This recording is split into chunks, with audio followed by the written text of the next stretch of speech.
అందరికీ నమస్కారం. Welcome to our Madan TV news channel.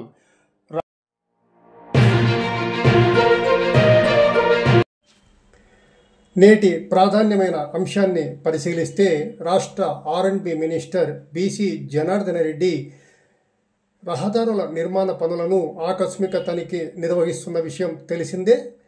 కాగా తాజాగా నంద్యాల జిల్లా బనగానపల్లి నియోజకవర్గంలోని బనగానపల్లి మండలం కైపలో చేపడుతున్న సీసీ రహదారి నిర్మాణ పనులను ఆకస్మిక తనిఖీ నిర్వహించారు. ఈ సందర్భంగా బీసీ జనార్దన రెడ్డి నిర్మాణ పనుల విషయంలో నాణ్యతా ప్రమాణాల విషయంలో రాజీ పడవద్దని, అలాగే నిర్మాణ పనులను త్వరితగతిన పూర్తి చేసి వాహనదారులకు ఎటువంటి ఇబ్బందులు లేకుండా రహదారులను ఉపయోగంలోకి తీసుకురావాలని ఈ సందర్భంగా అధికారులకు సూచించారు. మరో ప్రాధాన్యమైన తాజా సమాచారంతో మళ్ళీ కలుసుకుందాం. So please subscribe to our Madan TV news channel.